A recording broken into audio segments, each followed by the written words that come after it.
产党一直执政以来，两大法宝就是暴力和谎言。文革的谎言是一个弥天大谎，我们上次也说过，文革就是中国人的大屠杀。我们这是自个儿人杀自个儿人呢。我说我们这么小的时候，怎么就看到这么多人性当中不堪的东西？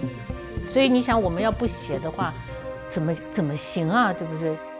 大家好，欢迎来到不明白播客，我是主持人袁丽。今年是文化大革命爆发60周年，也是文革结束50周年。不明白播客特别制作了文革60周年系列节目，在这个系列中，我们将邀请文革的亲历者和研究者共同探讨这场浩劫如何扭曲和伤害个人、家庭、社会和国家，以及为何中共一直视它为禁忌。不明白播客这个专题会特别突出女性的文革经验。迄今为止，在为数不多的文革讲述者中，男性占了大多数，女性在那10年中的经历很少被听到、被看到。我们特别想呈现女性在这场浩劫中的经历，她们看到了什么，触摸到了什么，感知到了什么，她们在情感和精神上又是如何用一生来承受那场浩劫带来的影响。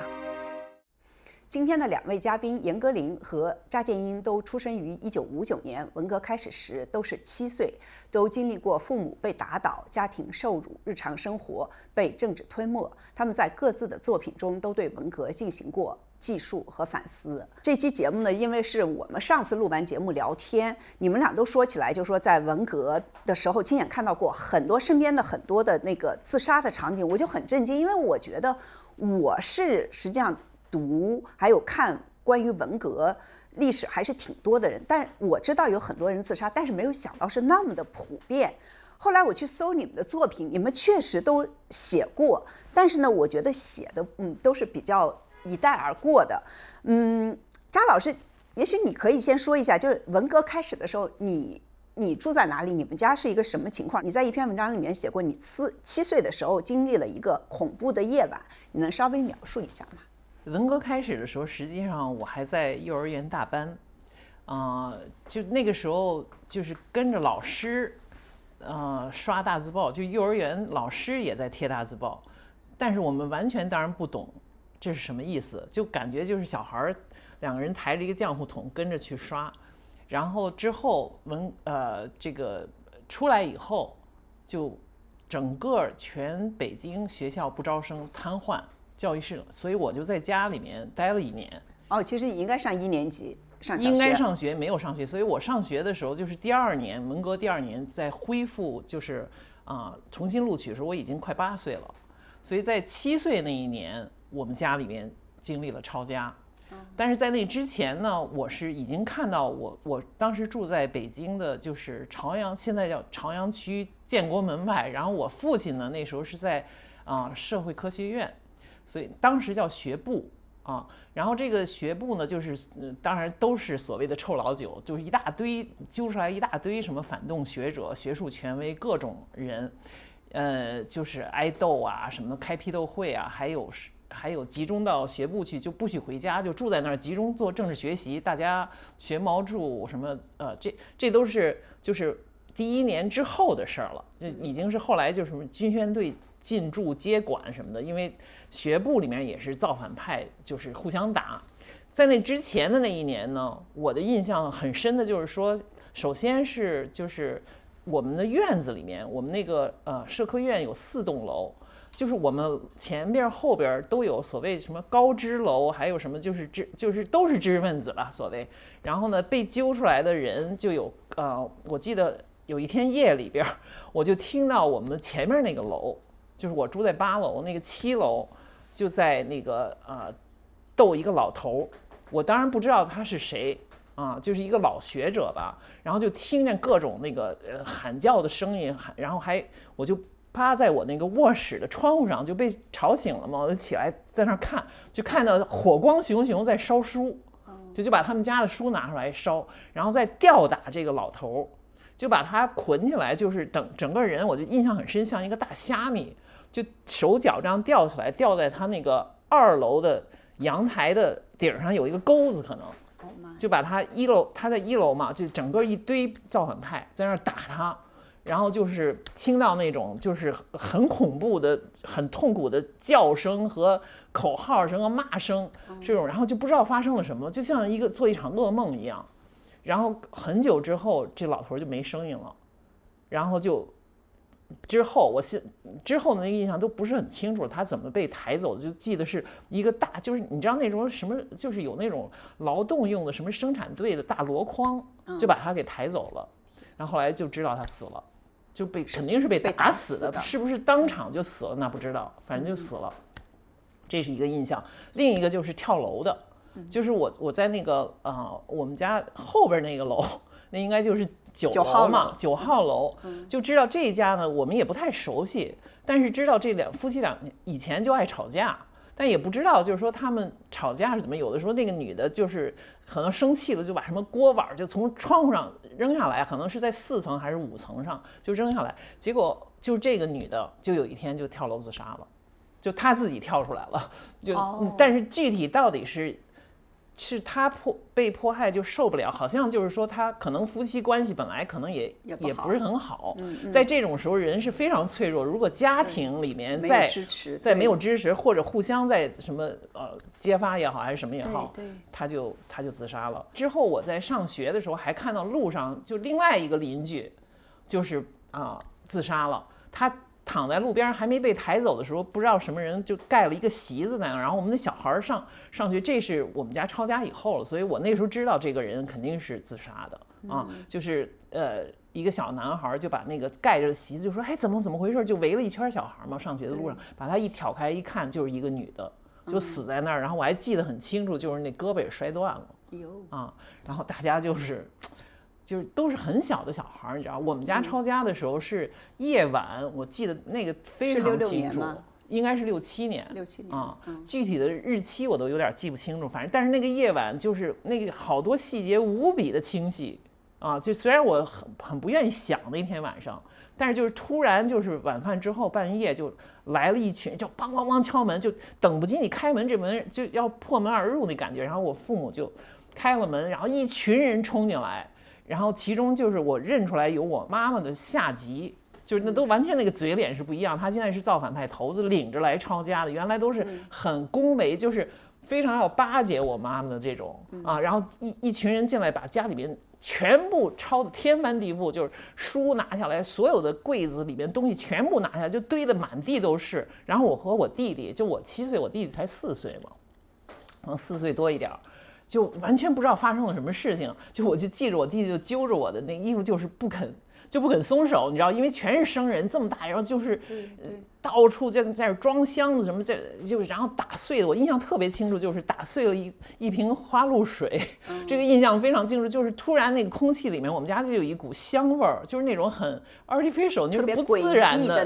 那种香味儿。然后一群人走来走去，然后那造反派的头子就是领着抄家，他因为认识我，就以前来我们家做过客嘛，就比如说过节的时候我们家请客，他是客人，你知道那时候就来把我叫到旁边，叫到楼下说，就讲了一番话，具体我也记不住，就说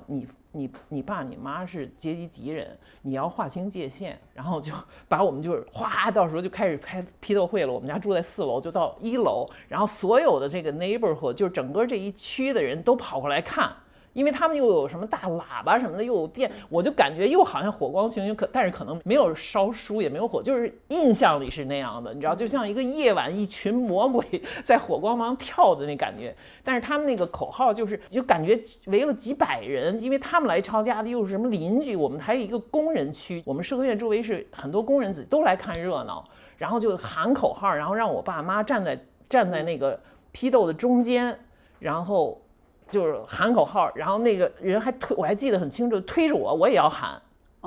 就是喊那个，然后就是我就感觉就是不得不喊，你知道，然后喊了以后自己都听不见自己的声音，因为太吵了，你知道，就是所有的人在那儿喊打倒谁谁谁，打倒什么什么什么什么。那他们有没有打你爸妈呢？就推我妈，因为我妈妈我爸是一个高个子南方人，他比较镇静，反正他就是你叫我就，反正他就是就不动，就好像有点那种装死狗似的，有点那。然后我妈妈就很倔，我妈妈是一个武汉人，湖北人，小个子，就你非要推我，然后我妈妈还要反抗一下，好像，然后我妈妈就被打，你知道，就推她，就再到中间，然后把她头摁下去，两个人都被摁住，就那样。然后我妈妈最后我还记得，就是最后完了，我妈妈居然还喊毛主席万岁。哇啊，就是意思就是说我不是反革命，对毛主席万岁，他的声音完全被盖住，什么一直吵到半夜，什么把他们自己回去，这我们家都回去，然后我弟弟还是吓得都不敢，就觉得一夜之间你父母就成了一个就是牛鬼蛇神，不知道是什么了，你不知道怎么想这件事儿。严老师，您写过这么一句话，说自尽是我那单调的童年唯一的奇妙景观。您能说一下，就是文革发生的时候，您和您的家庭大概是一个什么情况？您为什么会这么写这么一句话吗？建英也说了，对吧？就是对小孩子来说，过去连死人都没有见过，突然之间就说哪儿有人跳楼啦，然后我就去说啊，解放电影院那儿有人跳楼了，啪，小孩就。你那时还在上海是吗？没有，我爸爸到合肥呀，四清，我们就在安徽，就赶快跑过去一看。反正就是人已经抬走了，然后但是泥地上有2个坑啊，就是砸的，然后从4楼上跳下来的。我就是印象就是说从上面飘了很多漂亮的糖纸下来，就是这老头老太太，他说是一对老夫妻，对。然后后来我就记得一旦从那儿走，一旦有风就会有糖纸飘，因为他们在楼顶上吃了它大概所有的他们那个供应里面的这个 ration 里面的所有的糖果，然后就跳下来了。就是这个就是对我的印象，就是我一直很多年以后在想，我想这也是个爱情故事，对吧？就是说一定是一个被打倒，另外一个愿意陪他走，就像傅雷夫妇一样嘛，对吧？然后他们走之前，我想也谈了很多，要不怎么吃了那么多糖，对吧？然后那么苦的时候要顺便最后一刻要尝一点甜的东西，是吗？对，然后跳下来以后，就是感觉就是他们化蝶了，就是那个糖纸不断的飘，就我很多年以后一直有这个印象，就并不是很残酷很悲哀的这样一个，就是说他们被成全了，他们这个爱情到这个时候再也不要受屈辱，然后就这样一个结果。当然我的很亲的阿姨严凤英阿姨就是演天仙配的，然后她自杀，然后我们小朋友就说哎呦严凤英自杀了，然后小朋友就跑到那个我们是文联离文化局还有一段路，那要跑过去看。那个时候就是这个他的关押他的小房间里面，外面都围了好多红卫兵，围了好多人，也不是红卫兵，红卫兵在里边，然后我们就使劲扒进去看，因为严凤英在他跟我爸都姓严嘛，对吧？我爸肖马是他笔名，然后他就说啊，那你这闺女姓严呀，也给我做女儿吧，我就儿子没有女儿什么的，也就是对他的那个感觉就是好像比别的阿姨要亲，然后就看到他就是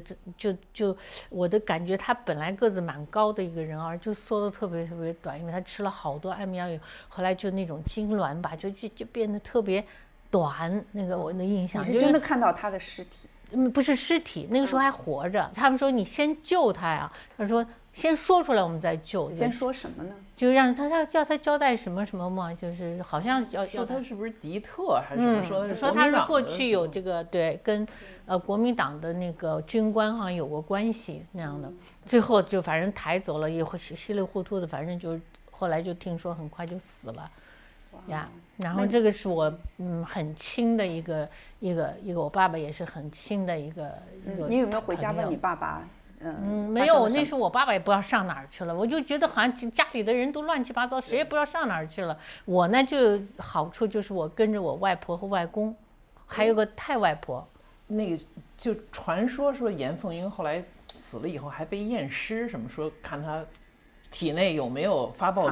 机，对，有这事儿吗？听说了，但是我觉得我是后来听说的，我在当时没有听说过呀。也许后面人也会杜撰呢，也会什么。你想要一般的知识，他怎么会想？他怎么想？那胃里放了个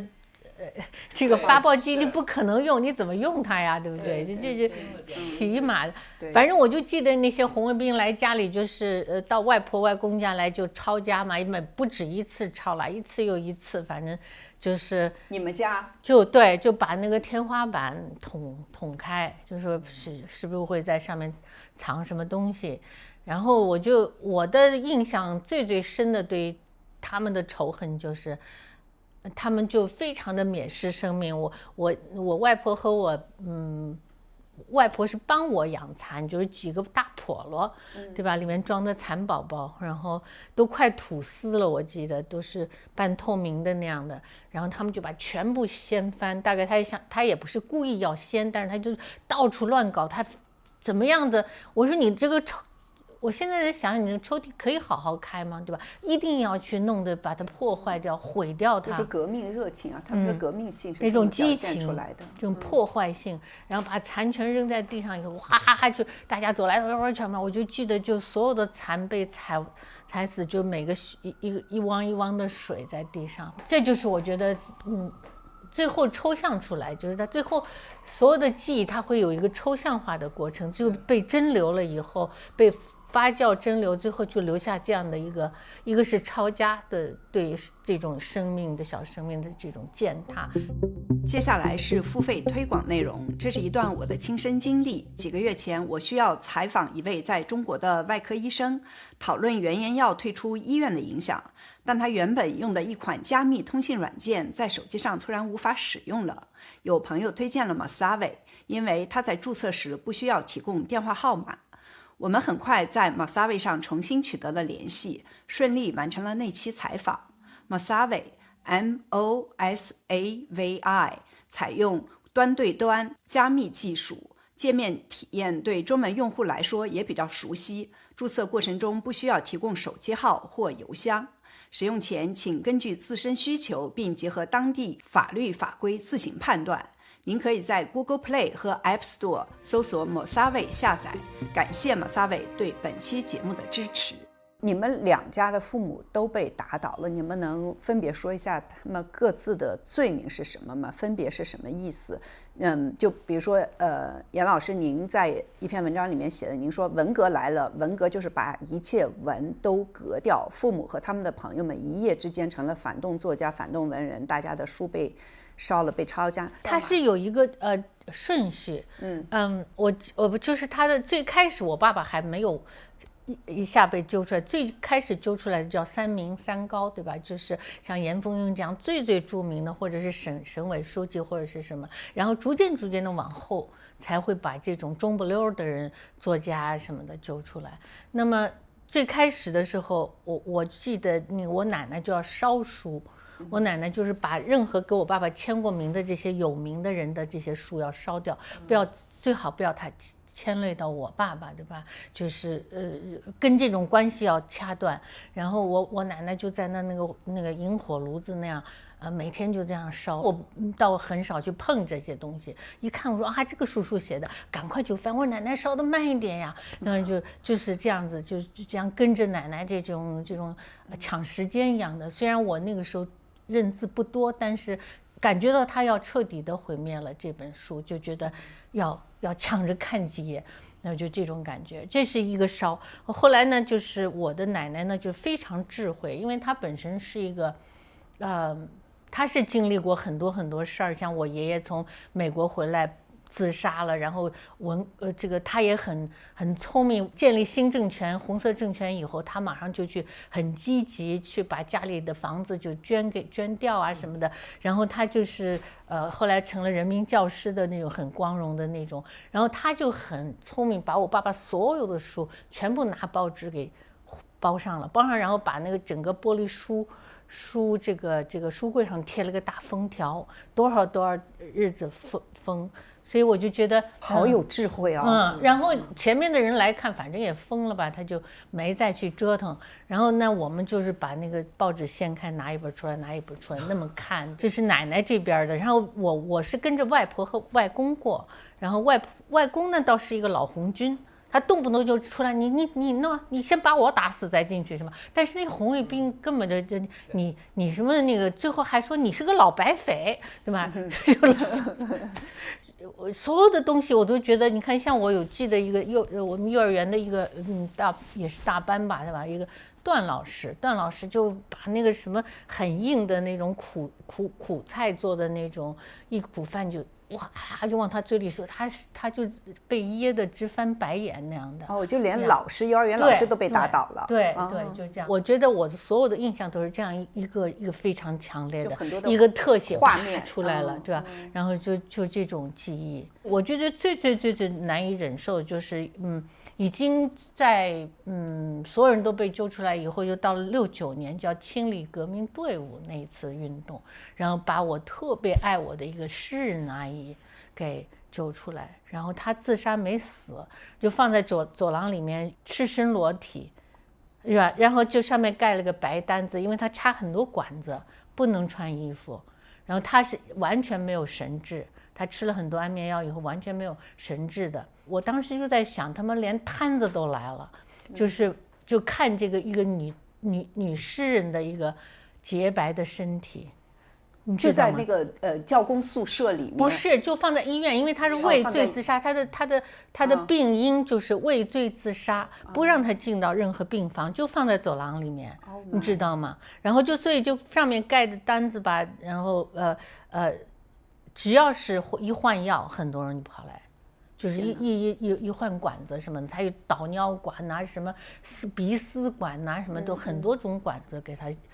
维持一个外部的内部循环嘛，对吧？大概有10多天，然后我们这些小朋友就说我们要给他值班。就是说不能让这些坏人，他说平常这些人连屁股都连脸都捞不着看他的，现在可以随便看他的屁股。然后我们就小朋友这种特别朴素的那种你们就真值班。我们说我们去值班，但是有的时候你知道小朋友都是10来岁吧，对吧？那个时候69年嘛，对吧？我们10来岁，那根本困得不行，半夜就我有一次我睡觉的时候就这样把这个手就这样压在这里，头这样睡，然后你睡，你小孩就一醒来一看一个人，我记得是一个屁股后面挂了很多什么起子啊什么的，大概是一个电工我想，然后他就烟头就掉在这个床单上，然后我现在一想他就是存心的，掉下来以后他就可以有理由把这个单子给撩起来，真猥亵。这是非常阴暗这些人，所以就觉得。我在想，我说我们这么小的时候，怎么就看到这么多人性当中不堪的东西？对。所以你想，我们要不写的话，怎么行啊？对不对？怎么就是说这个，其实如果没有这样一场可怕的运动，这个10年的话，很多人他的人性当中很不堪的东西，他没有机会，对吧？会展露出来，会被张扬出来，让我这个小孩看的就觉得是。太可怕，所以后来我写了一个短篇小说，就写这个，就是这个小孩特别想把这个阿姨的管子都拔掉，就让他去死好了。后来他没有做到，以后就是另外一个人去干了，就最后不晓得是谁干的。那后来那个阿姨活下来了吗？活下来了，活下来以后，后来我就最后一次去看他，他眼睛快瞎了，然后在北京，他还是一个很大的一个学院的院长的太太。你去看他的时候已经是什么年代？我89年出国之前呀。对，那20年后了。对，张老师，要不然这么说吧，就你在一篇文章里面写过，就说文革时有同学往你家阳台上扔粪便，然后在路上拿石头砸你，你父母的名字也被刷在这个楼道的墙上，然后还画着大大的叉字，很多年都没有消失。但同时呢，就是说你家里的那个小环境是温暖的。你能不能跟我们说，就你父母是一个什么是个什么罪名？还有就是你当时是怎么理解你们家门内外的2个这种世界这种撕裂的？我父亲当时他就是批斗之后那天晚上，就那些造反派用那种最大那种排比刷子刷了在1楼的2边阳台2个阳台上刷了，就是打倒叛徒谁谁谁，这是我爸爸，因为他是地下党，因为他是第二我再说，然后另外一个是打倒右派谁谁谁，那是我妈妈。叛徒这个事情，所以当时我完全不知道怎么回事，为什么他是叛徒。后来当然就是才慢慢才知道，就是说因为他实际上是一个就是清华，他在上清华的时候，他上的是清华外文系，就比钱钟书他们要晚几届的那种。那时候，但是他是清华地下党的领导，就头子，表面上别人都不知道。就是说，我还很多年后，我一个发小说，哎呦，我爸爸也是清华，那时候觉得你爸爸是一个落后学生，他什么都不参加，一个大少爷，这样穿着那种白腐绸的长衫在校园里飘来飘去，太落后了。结果49年以后，突然就出来就。所谓解放了嘛，出来才知道他是地下党的头子，都吓死了。说这么一个公子哥，还挺会武装的，对，他本来是江苏的这种一个大地主家庭加商人，所以他有那个范儿。可能后来我才看那种当年的小照片，才知道他们那时候就多时髦，穿着那种大夹克，什么回力鞋，都你就觉得他，但是他是扮演的这么一个角色，你知道。所以为什么说他是叛徒呢？就地下党后来出了很多就被打成叛徒，就是他曾经在离家出走的时候，就是去参加了那个江苏，就是那时候叫新四军游击队，然后被抓起来过2次。抓起来以后，他不承认他是共产党，这样你才能就是假装我根本不是跟共产党没关系。然后一次是被日本人，一次还是被什么就是国民党，就都被家里面花钱给赎出来了。但是这个后来就成了他的罪名，就是他出来以后，他们家就压着他去上学，所以他又去上了什么，就是在上海又上了这个学校，又去了清华，又找到了组织，又接上联系。可是他那个当年他那个就是叛党，就算是，因为他不承认他是共产党员嘛，就出来以后就等于他是叛徒，这是他的罪名。我妈妈是右派，就是说在反右期间被她其实也现在叫闺蜜吧，就是很亲密的朋友打小报告，告诉她在私下有反党言论啊，具体的就不说了啊。然后就把她开除党籍，什么下放劳动。所以我出生的时候，就我爸爸已经在郊区在喂猪，什么喂马，然后我妈妈呢是在一个灯泡厂，我记得北京在劳动，就是都被开除党籍了。就是50年代他们俩就这都是57年的事儿，57年、58年，我到59年底我才出生嘛，所以我出生的时候就是这种情况。然后呢，这还不说了，就是我父亲实际上还有一个，他前妻就也是打成右派了，结果他跟那个前妻离了，又跟我妈妈就是等于两边都是右派，你知道，实际上就又结婚了啊。那个当然有很长的一个故事，就不讲了。但是我知道这件事儿以后，就是我就不知道该怎么解释，我们家出了2个坏人。然后呢，我记得很清楚，就是有一次，因为在学校里经常就是被欺负什么，因为我们住的是一个工人区，到文革以后就近入学，我的学校里充满了工人子弟，他们都很红的，你知道，所以他们就是经常我下楼的时候就不是下楼就是放学回家的时候，他们就在路口堵着我，拿砖头，就一帮小男孩拿砖头砍我，你知道。然后我从小就爱游泳嘛，我去那个游泳池游泳的时候，我就记得跑到那个泳池，你出来就是游一会儿，你趴在那儿晒太阳。我就记得我们那个邻居里边就有知道我们家是一个黑五类挨斗的，就带着一帮小孩说他们家是黑五类黑分子什么，然后就带着一帮小孩，就我趴在那儿晒太阳，一群小孩就从我身上就是这样一人踩一脚，就排着队踩，你知道。就我趴在那儿，就一群，还好我可能那时候肌骨比较好，也没事儿，就一群小孩叭就跟小马蹄儿似的从那儿一踩过去。然后之后我就站起来，梆一下跳下去游泳，然后还有一些男孩子在水底下揪我，你知道，就是要灌你水，但是我游的比较好啊，所以我也没什么危险。但是你就知道，就是这种受了很多这种欺负之后，我就记得有一天就忍不住了，我就回家就问你们到底是怎么回事儿，就是这个2个反革命啊，对，所以我就记得很清楚，我爸爸给我解释，就是说我是叛徒，但是我背叛了我的地主家庭，他就意思就是用那种道理来跟我讲，这时候我才知道他就是说他怎么是离家出走什么的，然后就去参加革命什么的说的。当然我那时候可能也是半懂不懂到底是怎么回事，因为我父亲实际上后来革命的简直就甭提多革命了。后来实际上在他倒霉之前，说实话，他作为就是后来清华地下党之后，他在北京市委宣传部也是一个理论笔杆子，也是一支党棍。说实话，他也写了很多批判的文章。包括批判梁思成什么的，这就不说了。但是就是说他自己最后也始终不被信任，我倒霉，然后就是调到社科院半路出家当了学者。所以他是这样，我妈妈那个事情就是被告嘛，劳改也很清楚。所以这两条标语就是说，是不是让我们家一下隔开了？后来我上中学的时候。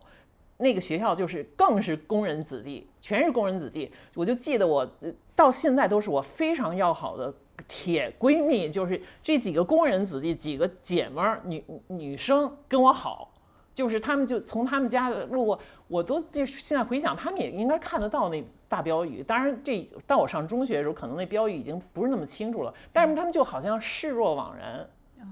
他们这三个人就是跟我好，所以现在不管他们后来就下岗什么再怎么样，我都记得，就是说在那个时候，居然我有了几个朋友，而且我在中学，你知道那种就是从来没受过欺负。我们那个中学那叫119，这著名的就是打架流氓，什么叫119？门朝北，不是流氓就是土匪，这就是那个我们学校的名声，你知道，就是全是。但是我从来没受过任何欺负，就是我还有几个朋友，而且我从小扒火车，反正就是说，你就觉得你这反正。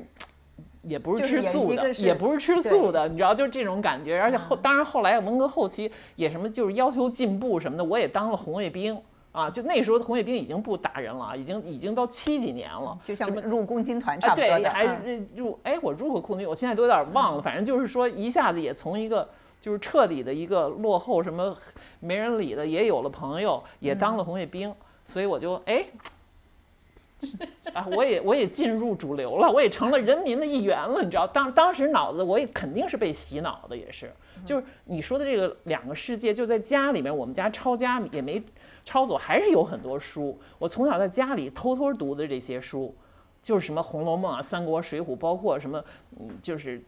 托尔斯泰他们这些家里还都有啊。可能你们社科院这个每家都有这些书，都有一些老书，你知道。然后天天上课都是天天读毛选，然后就是讲的都是那些话。对，我就真想问你们上文革的时候，就比如说你们上小学、上中学都整天都学什么呀？就是学的非常的。就是政治课是最重要的，政治课之外还有天天读，然后其他的数理化。天天读就是学毛选，就是你们这年轻的都不知道了，肯定歌林知道。天天读就是一种政治课，就每天你都要有一节课，这天天读一定是读毛选，因为那时候你去书店也没什么书了，基本上就是马恩列斯毛啊，然后一些文化大革命的文件什么之类的，所以你所谓的就是教育。如果你没有这种平行的家里边私人的教育的话，你读的就是一些就是这一套给你洗脑的。那学数学了什么之类的吗？学数学了一点，数理化都是很简单的。那时候考试什么时候你要果还是好学生，这都是根本就是你闭着眼睛都能过关的。我还记得学那个到中学还是生理卫生课，老师进来了就突然在门口不是黑板上挂了一张人体图，说啊我今天要讲。生理卫生啊，谁笑谁流氓，我记得特别清楚。这就是我们第一次，就是说讲男女小孩是怎么造小人是怎么回事啊？怎么就是，然后老师一丝不苟的，全没有一个人敢，脸上肌肉全都是僵的，你知道，小孩就完全不走，然后听得云山雾罩的啊，这就是那时候的生理卫生课。我就给你举一个例子啊。对，严老师，您是12岁去报名参加这个文工团，是您的父亲陪您去的。您能不能说，我看了您的文章里面有写他陪您去的情形，我觉得挺好，您能不能给我们描述一下？他当时已经被打倒了。那个时候可不叫报名，那个就叫考试。哦，叫考试。他还设了这个很多中学啊什么的，就把那个桌子椅子推开，然后就让很多有一点艺术天才的吧，就是会唱会跳或者是会干嘛的，就去在那个教室里表演，然后就是这种考试吧，就是当时小孩最向往的。如果一旦是被部队选中了以后，就2个最热门的，一个就是打球，去到部队去打球。如果你的体育特别好，还有一个就是文工团，对吧？然后我就是觉得就是大概我的感觉就是千里挑一吧。您是从小都跳舞吗？还是对，我从小就喜欢跳舞。然后我爸爸也带我去找他的这个同事的太太，他的同事太太是艺校的这个教芭蕾的老师，来给我辅导啊什么的。然后去考上了。然后我爸爸呢，就是他是从牛棚，那时候住在牛棚，是吧？是平时不能回家的。就是这个一帮人大概10来个人吧，就住在一起，大家就大通铺那样的。然后，但是我们能听见我爸爸他们早上起来唱歌啦，或者出去嗡嗡嗡就出去到大门口站成一排，然后跟这个革命群众请罪，然后我有罪，我该死，我不真的哦。对，然后每天早上第一件事也不洗脸也不刷牙就要出去请罪，然后呢回来这有一个巨大的毛泽东的一个画像，他们再转过来对毛泽东请示，然后大概这样折腾20分钟才能去吃早饭啊、刷牙、洗脸，然后就这样子的这么一个生活。然后我爸爸呢，就大概就当时其实我爸爸其实是一个很聪明。他就会跟某一个共生队很好，人就给他一本书看，然后就是那个时候除了毛泽东的著作，其他书没有啊。比如说他有一些稍微好一点的，比如流氓这样的书，对吧？像钢铁怎样炼成，就借给这些人看。那些共生队呢，根本就连这样的书可能都没有看过，所以看完以后就逐渐就打开了以后，他就跟我爸爸越借越多。然后我爸爸就跟他们请假说，我要带我女儿考试，她太小了。然后他就那你去吧，就准许他。我爸爸就领着我这儿哪儿就走路，我就记得什么农学院都远着呢，然后去考试。然后我爸爸就特别，因为他不可以摘，他在右臂上有一个白色的袖章，上面写着反动作家，真的是有一个是这样的，袖章是这样，对，就像原来犹太人的那种，就抽象那个罪名，就比如还什么黑笔杆，对吧？就这样的，然后就别着那个袖章。但我爸每次就说你先进去，然后他就把那个袖章悄悄取下来，就搁口袋里，然后他再进去看我考试。然后我看的，然后他出来以后，他再就是扫我们大眼，再把它戴上。要回牛棚之前，你要敢摘下来就大罪嘛。就是考了好多次哦。他有初试、复试，还有不同的部队嘛，所以就考了几次。然后后来那个部队就回北京了，然后给我发电报说我可以去北京了。那你进了文工团，因为我们上次也谈过芳华，我也挺好奇，就比如说你在文工团的时候，你的家庭成分不好，芳华里面有这么一个情节是吧？你要刻意的去隐瞒你父亲的这个身份吗？你的家庭成分吗？就还是大家都知道，就装作不知道呢？是怎么你怎么处理呢？那么小12岁，对，因为特别小吧，也容易得到大家的这种就是应该说是宠吧。我的特殊情况就是我被接走的时候，没有从市人武部办入伍手续，还直接就带走了。带走了以后，到了3年以后，其实我爸爸的情况已经好很多了，然后才补办的这个，就是档案没有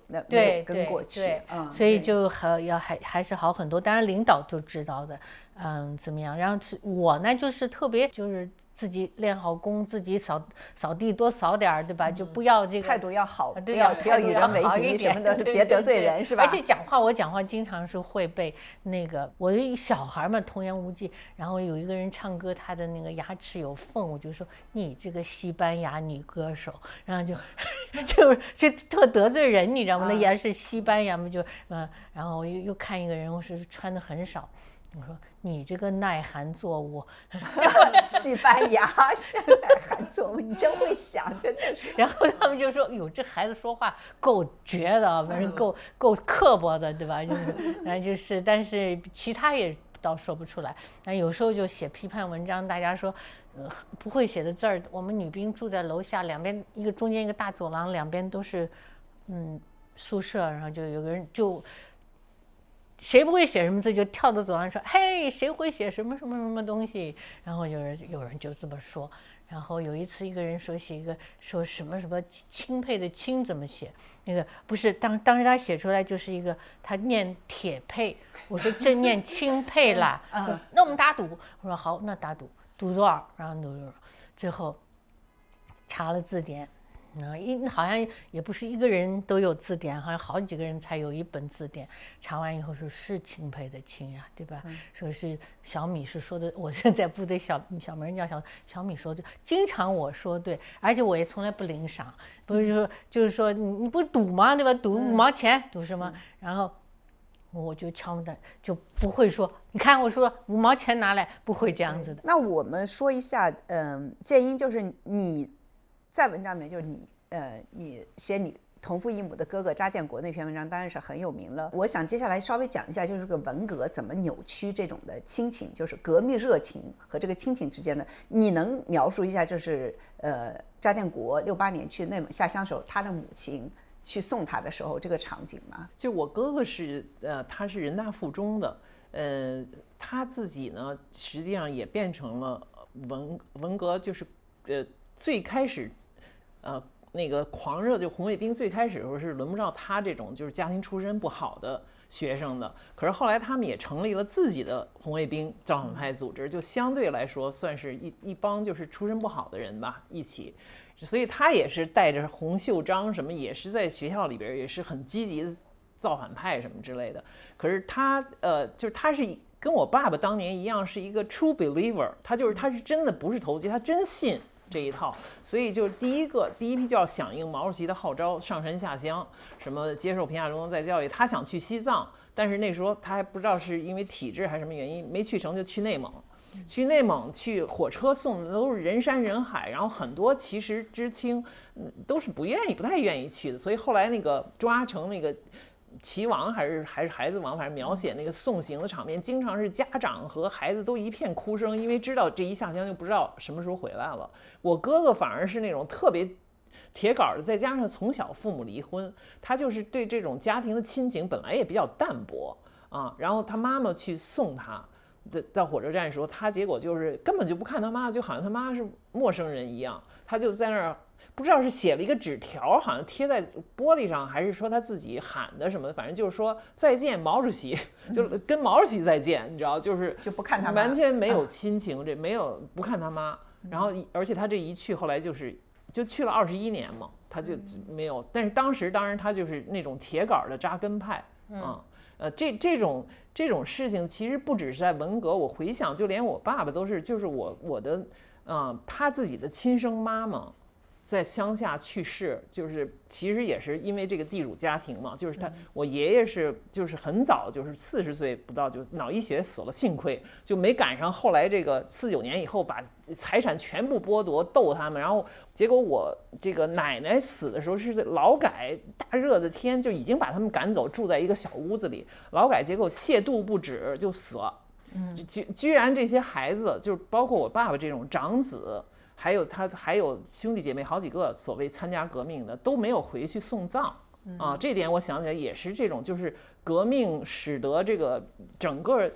很普通的中国多么深厚的这种家庭的传统亲情全部打碎，就是人根本没有这个意识。我说就不只是红卫兵了啊，所谓的革命就是高于一切，这个是真的是变成了一种。现在还是这样异化，对人性的异化，传统的对这种伦常啊、人情啊，全都全都毁灭了。那严老师，您小说里面也有很多这种类似的革命热情碾压亲情的情节，比如说这个陆犯焉识，我们稍微做个广告，这个陆犯焉识的英文版出来了。对，然后呢，您自己有没有切身体会呢？还有就您怎么看这样子的政治狂热？您家里面好像您和您父亲非常近。我们家吧，就是离那种狂热分子比较远，但是我就觉得，像查建国这样的人，他确实像保尔柯察金这样的人，他真的相信我们牺牲，我们吃苦，将来会有一个更加公平、更加理想的社会，对吧？这些人就是说，他真正的相信的人，我都认为我非常佩服。我恨的其实他心里特明白，然后装糊涂，然后还搞事儿，这种对吧？所以我觉得我们家呢，是像我爸爸这样的，从来就是一个怀疑派，从年轻的时候变成了一个，因为他反的是那个贪污腐败的那个国民党嘛，然后他就变成学生领袖，然后他就也是一样去了新四军，然后成了文工团副团长，然后因为他会画布景，也会拉小提琴。然后就这样子回到上海，然后又怎么样去了朝鲜前线。他说他第一次，悟就是从这个就是彻底的醒悟，就是他错了，他不应该参加这样一个政权，因为他发现就是从59年开始的那种大饥饿嘛，所以他又开始有右倾的那个言论呐什么，差点就被就打成右派，对，但是他很快他又就是这个一场一场的运动，到了四清又差点快成了一个什么漏网右派，然后又是文革，就是他这一辈子整个的那个写作生涯什么全部都是被这个给耽误的。第一次我听到我爸爸讲中国的领导人坏话，就是讲江青，啊，就是说我说爸爸，明年我们女兵要发裙子了，江青同志说，女兵嘛也要漂亮一点。我爸说，他这个老妖婆今天这么说，明儿那么说。老妖婆，哇，太好玩了哦！对，我当时一听，哇。我爸爸在说什么呢？他那个时候已经就是说，是一个就是已经不再打他了。他在修水库，和一帮这种反正就是靠边站的一帮人嘛，整天就丢在水库上，那个水库也永远修不好，好像感觉。然后他回来，因为我从部队回来，他就回来请了1个星期假来看我，然后就跟我讲了这么一句话。对，哇，我简直是70几年，你记得吗？我是给一闷棍给打着了那种感觉。那是74年吧，73年、74年。我觉得这一个是证明你们父女关系特别好，就是他真的就在私底下能这么跟你说，都很难的，就很有风险的。我是想到我们家虽然小环境，就家里面关系也很好，但是他们从来都没跟我这样说过，没说过啊。一方面可能因为他们没有你父亲的那种那么早的觉醒，尤其是我父亲，一直到晚年他都还是觉得共产党里面出了坏人，但是这个信仰他后来还搞哲学什么，就马克思主义哲学，那个是好的，那个是对的，所以他的政治觉醒就很晚。或者说叫一直到死，他有一些东西他是不放的，就钻进了理论的一个牛角尖了，好像。另一个就是说，他们有这种自保意识，其实他们知道这样说像你父亲这样的话，万一小孩泄露出去，那时候真的就是人性到了这种，有的孩子在家里听到父母说了所谓反动言论，出去汇报，然后最后有这样极端的案例，有的就是父母就抓进去，或者甚至被枪毙的都有。严老师，其实您和您父亲在文革末期关于毛泽东的对话，我觉得更有意思。您可以说一下是怎么回事吗？那就是其实也就是2年以后嘛，然后我听我们那儿的有高干子弟说，什么毛主席身体不太健康，说有病什么的，然后那也是一个就是夏天，我记得是夏天，我就回去探亲，我跟我爸爸讲，我说毛主席生病来，那他要是死了，我们怎么办呀？然后我爸说，那不就好了吗？你爸真够反动的。后来我因为有他第一次铺垫，第2次听完以后，反正是很震惊。但是后来我一琢磨一想，也是哈，那个这个国家都大家都吃不上饭了，都那个时候是吧？还有我就记得我们当兵的就，吃不上鸡蛋，就拿我们的每个月有37斤粮票，就跟老百姓，去换鸡蛋回来，自己拿个什么杯子煮啊什么的。所以我觉得这个国家怎么都成这样了，这样是越搞越不好，对吧？我就记得那个街上那个买肉的队排那么长，然后俩女人打起来说，不是，就说那个卖肉的，你怎么给他的是这么肥，给我的这么瘦？那时候为肥肉打架，对，后来是为子里没有油水，对是，然后就是这种日子怎么越过越这么越糟糕？对，后来就是毛泽东真的去世，就两三个月以后就去世了嘛。去世以后，后来我就是真的是装不出来，哭不出来。你是哭不出来是吗？就哭不出来，那得装吧，是不是？对对对，就怎么每个人都就很必须得痛苦啊，哭是吗？谁要不哭，谁就是反革命的感觉。我们中学同学里边就有哭晕过去的，也真的不知道是真晕假晕。一个女生，我记得很清楚，就放哀乐，所有人都站着默哀，然后突然她就倒下去了，还被抬出去了，弄得后来都觉得她特别是一个 drama queen， 就是特别会演的那么一个是吧？戏剧性的这样子的，怀疑是装的，我觉得是装的，但是家里面还是我家里面都不敢说，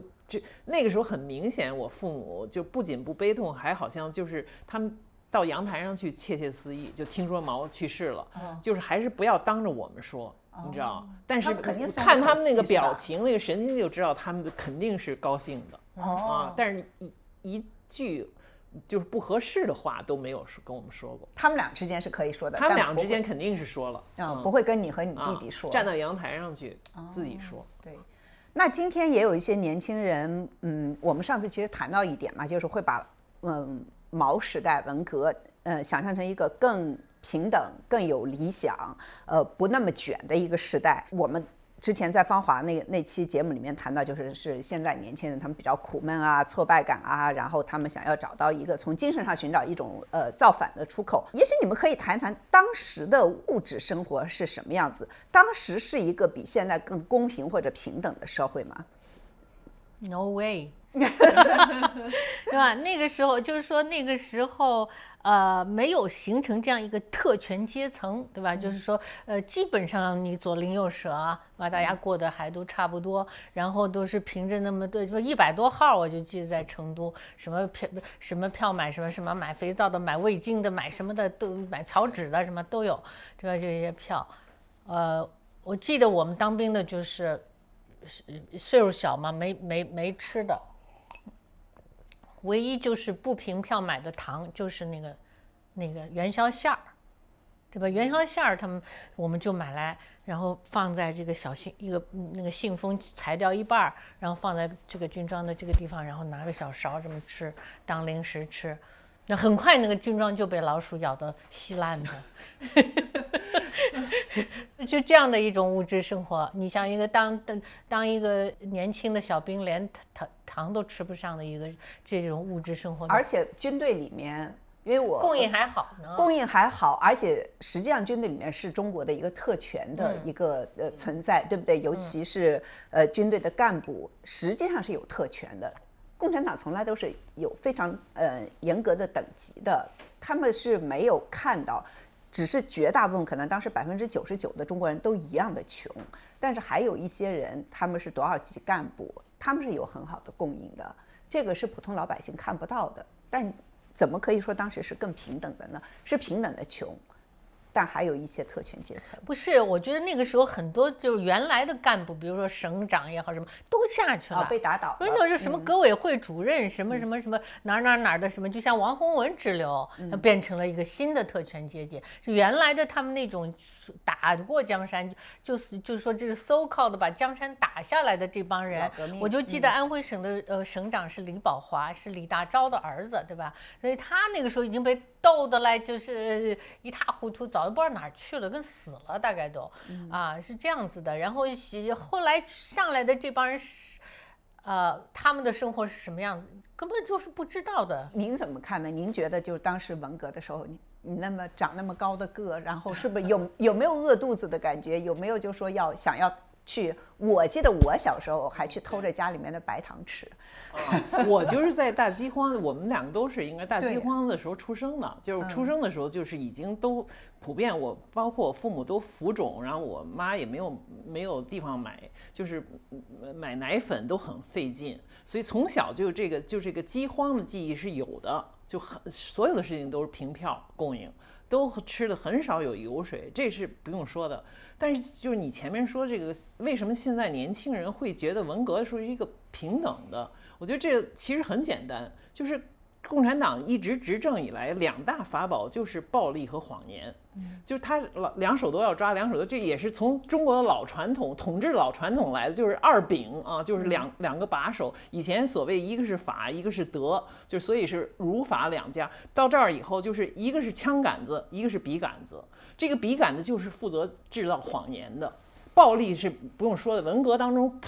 暴力普遍化，对吧？就不光是军队，所有的人都在武斗。可是这个谎言的机器从来没有停止，而且文革之后很快就把文革的真相就是封杀，所以隔了就是10几年、20年，他就已经这个事情的真相已经不能讲了，没有人讲，甚至就可能连你爸爸当年还私下有人讲。现在我知道很多中国的父母，他为了这个孩子的前程不要变成一个异类，影响他的前途，他在家里他都不讲，就是这样，就是为了要生存嘛。所以这个真相已经早就没有了，它完全是一个彻底虚幻的一个幻想，就是那时候更平等，因为就像歌林说的，有一种普遍的贫穷之下的相对平等，而真实的不平等是在幕后的。就所以我就说，大家当然所有揭露真相的在大陆关于文革的那个时代都是禁书，比如说你如果要看毛的私人医生李志绥的回忆录，那个从20几年一直到文革，他们是过的是什么样的生活？毛到处所有的拍马屁的官员给毛修行宫，他的专列，所有的女人，所有文工团的，我觉得歌林他们的这个，你们真的比较单纯，可能还正好那个地方还没有，我不知道啊，是不是真相？但是这也是普遍的，就是所谓这些文工团女孩子去给高级领导陪舞，然后毛睡无数的女人，跟江青做协议，就是说你不管我的私生活，我就可以让你参政。这也是一个原因嘛。总之就是说，这个文革的谎言是一个弥天大谎。我们上次也说过，文革就是中国人的大屠杀。犹太人，你看歌林的爸爸就带着完全是犹太人的那个 Gold Star 一样的，就完全是一个就是非人，你们根本就不属于人，你知道，把你们打成，然后之后人家还有一个反省，当然那是被占领之后被迫的啊，历史反省，但是毕竟有这么一个过程。中国就是这同样的这个党还在台上执政，这批人当然要掩盖，就是只要他们要继续执政，过去任何一个执政党，你犯了这么大的罪行，不只是文革之前死了多少人，就是双手沾满鲜血的这么一个党，然后他暴力之外，他有谎言，他要把这一切全部抹平，让你们向前看，不要知道过去，所以整个这个洗脑是非常成功的。到了今天，这些年轻人能这么想，真的是悲哀啊！他们自己不知道，他们自己不知道什么啊，然后连互联网都救不了他们，因为会有防火墙，会有删除，所有的这些手段都是奏效的。所以现在这一代对就是文革的想象，就是连你说他是错误都比那个还要低。就他居然能把它想象成，就是把地狱想象成天堂差不多。我觉得应该弄一个网上的文革纪念馆，展览馆，对吧？如果有一点怀疑，他可以翻墙出来看，就是要做一个巨大的一个纪念馆，就像这个德国人后来的反思，像犹太人不一天到晚喋喋不休的，就对这个事情，对吧？那是两个族之间，一个族把另外一个族杀了，对吧？我们这是自个儿人杀自个儿人呢。我觉得这是人类这个心理和行为学上一个最值得研究、最值得剖析的这么一场运动，10年呀，对吧？太可怕了，有好多好多的书，但是都只能在海外发行，在国内的都被禁了。影视、文学、回忆录、个人回忆录，你看那个季羡林的那个牛棚的《牛棚杂役》，悄悄的都没有了。然后很多一些电影啊，不论是纪实片还是那个，你像那个田壮的那个《蓝风筝》，然后那个陈凯歌当然有这个《霸王别姬》哈，然后还有这个纪录片也有啊。什么对吴文光他们那么早的什么我的1966，胡杰多棒，就是第一个打死的师大女附中的女校长卞仲云打死的，没有一个参与的人愿意出来作证，就这些犯过就是整个是反人类罪、杀人罪的人拒绝说话，而且他们不用说话。就沉默，就是整个是现在是一个就是标准，从上到下，就是杀人犯继续在发财，继续在挣钱，继续在当所谓的人啊，当人上人，然后所有这些冤魂得不到伸张。所以这个案这没翻过来，这个民族就是扭曲病态到了极点。你还谈什么？就是好像用一点钱能换来别人的尊重，这不可能。就这些人就是脑袋已经就是，我都不知道用什么词来形容了。这么一个病态的社会。刚才扎老师这么说了一通，我觉得已经。其实推荐了好多的书和电影，你是写了这个《陆犯焉识》是吧？然后《芳华》，还有好多，还有天域，我觉得是天域是我特别喜欢。对，我听的这个故事的时候，其实也是听来的真故事。然后后来，但是因为它是讲的是山区，皖南山区，我也没去过，我不知道乡下是什么样子。然后，但是我们年年都去西藏，年年都去军马场。就我们成都军区的军马场去慰问这些，那有很多的知青，就很多的知青，所以我就把这个故事搬那儿去了。然后这就是我觉得为什么我要写这个女知青，最后选择就是不再回城里了。城里那是一个真的是一个最肮脏、最可怕的一个地方。对，下乡女知青，很多人都有。类似的经历是。对，我后来就去翻了很多的云南西双版纳知青的这种记录吧，很惨呀。他把你知道，所以我觉得我们国家现在这样的一种命运啊，是和那个时候的10年的教育的断裂，对吧？和10年的不光是断裂，还一直是在讲谎话、听谎话。对吧？是这样的一种10年，哪个国家经历过10年的教育的断裂？是好可怕。大家好，谢谢你们一直以来对不明白播客的大力支持。在这里，我希望大家采取更多行动来支持播客。YouTube 频道上的观众朋友们，你们可以点击视频下方的订阅按钮，关注我们的频道，并点击小铃铛打开提醒，以便第一时间看到最新的节目。我们也呼吁大家主动给节目点赞、留言或者分享给身边的朋友。每一期节目的友好互动，对播客来说都是继续走下去的动力。